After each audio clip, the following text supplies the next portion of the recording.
I'm joined today by the PDC statistical analyst and friend of the pod, Christopher Kempf. Chris, how are you? I'm well, Burton. Thanks for having me on the show. I wish I could come up with a metric or a statistic to quantify how well I'm doing, but I'm afraid I'll have to leave that for another time. Yeah, you'll need to look at the Bhutanese government's gross national happiness index and rate yourself on that for next time. Otherwise, I won't invite you back. But this time we'll let it slide. Thanks for joining us. We're talking now on New Year's Eve. It's almost noon here on the East Coast of the U.S. It's early evening where Alex is, and Alex is joining us as well. But we're down to the last 8 of the PDC World Darts Championship. Plenty to discuss from it so far. What have you made, though, of the action from rounds 1 through 4 at Ali Pali this year? Now more than ever, I think we're seeing some of the links with the Phil Taylor era being cut. Many of the players who were regular rivals of Phil Taylor and regular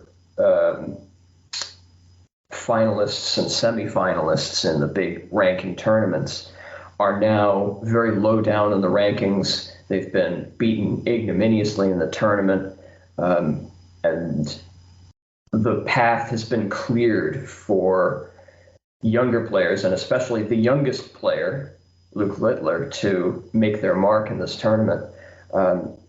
I think in another 2 years, we will see the ranking tables look decidedly different from the way that they've looked at any point in the recent past. I mean, just at the moment, we're likely to see the tournament finish up with James Wade ranked 19th, Gary Anderson ranked 27th, Simon Whitlock ranked in the 40s, Ian White on the brink of losing his tour card. So many of the names that to which we've become familiar over the past few years are on the verge of departing from the scene.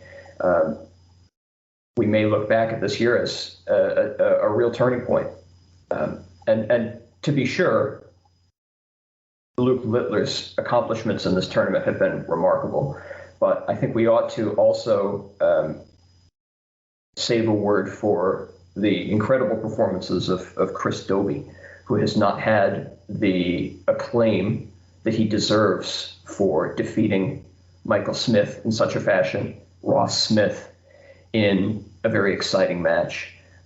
He is the player with the highest average by far remaining in this tournament, and I think he deserves a little bit of credit for that. And with this being his second consecutive quarterfinal, things are definitely on the rise for him. And one player we have to talk about, you mentioned him, is Luke Littler, 16 years old, on debut, making it to the quarterfinals. And there's been comparisons to a 16-year-old Michael van Gerwen. Is there any data you can look at to compare Michael and Luke at the same age? I think those comparisons are justified because the first televised tournament for which we have data for Michael van Gerwen was the 2006 International Darts Masters. MVG entered that tournament a couple of weeks after his 17th birthday. And they're very interesting in how similar their statistics are for MVG just after his 17th birthday and Luke Littler just a few weeks before his 17th birthday. In that tournament, MVG averaged 98.5. Luke Littler is currently on a 99.7 average for his 2024 World Championship campaign, and both over approximately the same number of legs. So it's not like we can say that MVG had a much longer or harder path to where he ended up in that tournament. At this International Darts League, intriguingly, MVG also encountered Raymond van Barneveld, just as Luke Littler did last night. The interesting thing is, however, that MVG lost to RVB, averaging and van Barneveld averaging about 100. Luke Littler decisively defeated Raymond van Barneveld, while Raymond van Barneveld was averaging about 100. So these comparisons might seem over the top at first, And to some extent they are, because we don't know what the rest of Luke Littler's teenage years hold in store for him, because MVGs were obviously so memorable. But for the time frame that we have available for both of these players, it does look like we have another superstar on our hands in the making. Now, we'll obviously next year probably talk a lot more about Luke Littler, and at that point there'll be even more stats for you to gather up on him. But it's been a tradition now at the World Championships now for 3 years that you'll have your Ask Me Anything Jubilee, where darts fans can ask you anything from your database covering the World Championships for any stats that you've dug out over that year. It seems like you started when I went off Twitter, so maybe that's why you started it, since I wasn't there to ask you really, really absurd stuff. But any stats that you've come across this year that caught your eye the most? The questions that I get on Twitter that interest me the most are ones that look at year-to-year trends in how the game of darts is evolving.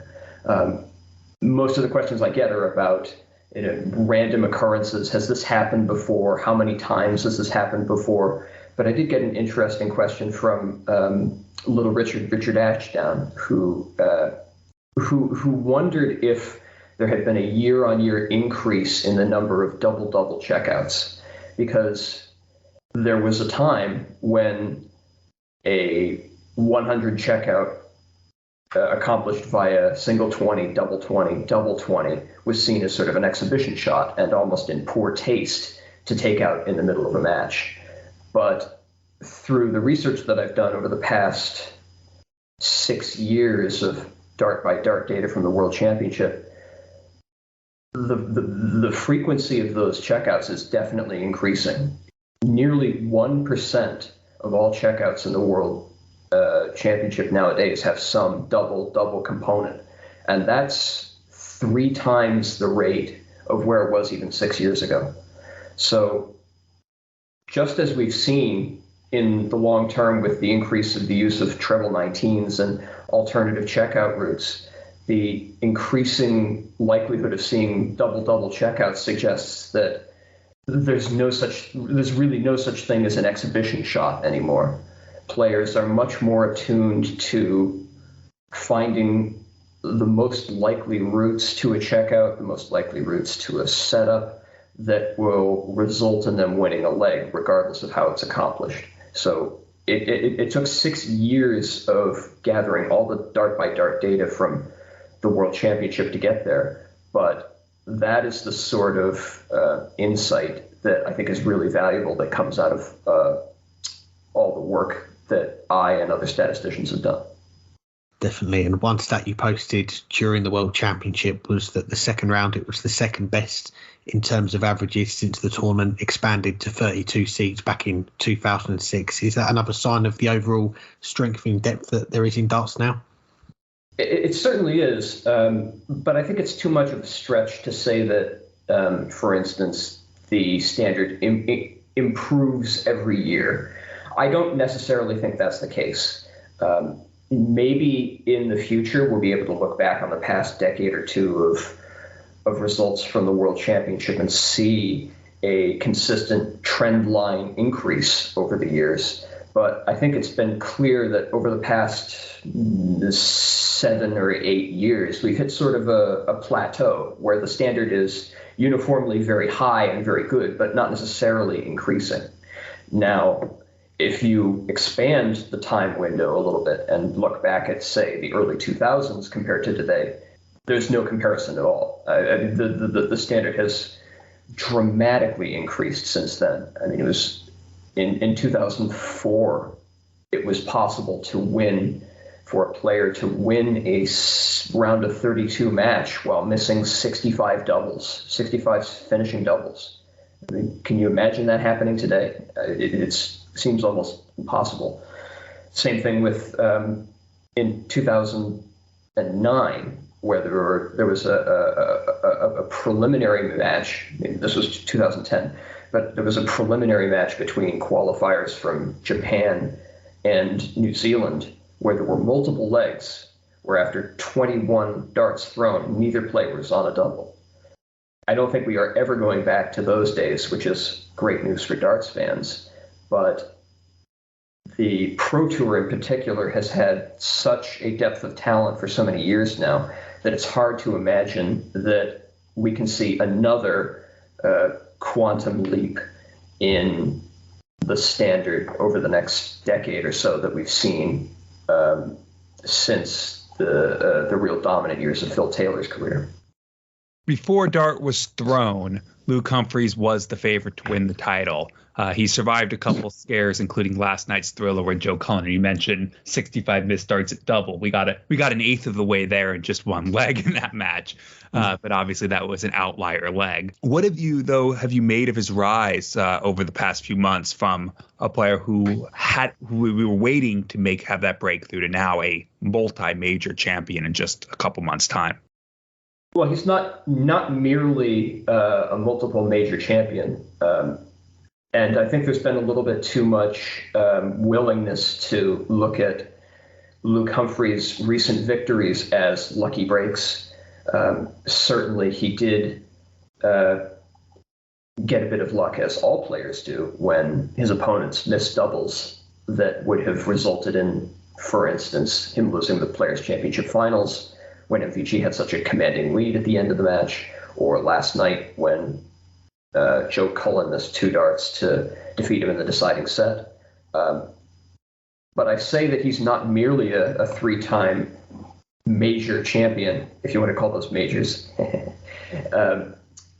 because at the end of the year, he was by far the leading player on form in any metric or statistic that you chose. I mean, he over the last 200 legs played at the end of 2023, he had a lead of more than 2 points in averages over the next closest player. And the same goes for his doubles, his 180s thrown. Any metric you pick for Luke Humphries, he was on top of the world at the end of 2023. So we can actually look back over 6 successive years of stats from Dart Connect and from major events to see that Luke Humphries' average has increased without declining in every successive year since 2018. In 2018, he was averaging 92.8 for the year, which is respectable, but nothing impressive. And now he's just over 99 for the year, which leads the world. So it's been extremely impressive to see a player start off on the youth tour, the development tour, at such a young age, and see his progression happen in real time, getting better with every match that he played over 6 years, to the point where he is one of the favorites to be the world champion. So it's not just luck that's got him this far. He is the stats have been clear that over the past year he has been the best player in the world. Luke Humphries, he was Burton's pre-tournament tip for the World Championship. He was yours as well, Christopher. Mine was Gerwen Price, who for the 5th time in the 7 major ranking events this season lost with a 95 plus average. So can you help me out here, save me with my tip there? Is that a record, or has anyone else had that misfortune before? I wish I could help you out, Alex, but we ought to recall how unlucky Peter Wright was to be playing as well as he was in the years 2016, 2017, 2015. He had 3 consecutive years between 2015 and 2017 where he lost in at least 6 majors, I should say, ranking televised events. I'm not a huge fan of the word major, but in 6 of the 7 ranking televised events between in each year from 2015 to 2017, Peter Wright lost with a 95 or greater average. So that includes more than That includes 10 matches in which he lost with an average of more than 100.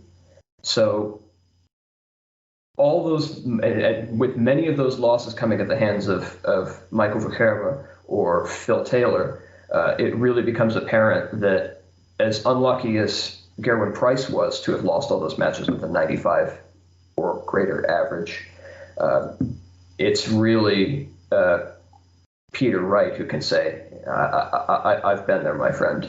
Those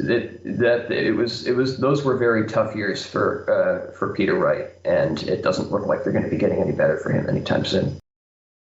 Well, we have one more question for you. As we turn the page on 2023, have you got any plans in the diary for 2024? Are you going to be making the trip to MSG for the U.S. Darts Masters again, or anything else that you've got lined up? Well, my great ambition for the coming year is to finally make a trip to either England or the Netherlands. If that doesn't happen, I'd certainly like to make it down to Madison Square Garden again, just because I've spent so little time in New York City. But I'm long overdue to make a trip over to Europe and meet some of my friends and colleagues who, up to this point, I've only just talked with over the phone or chatted with on Twitter. I've even been practicing my Dutch, so I'm hoping that I'll get a chance to use it relatively soon. Well, Christopher, fingers crossed you get to make that trip over here in 2024. Thanks as always for taking the time out to have a chat with us, and we wish you all the best for what's to come next year as well. My pleasure. You guys have a happy New Year as well.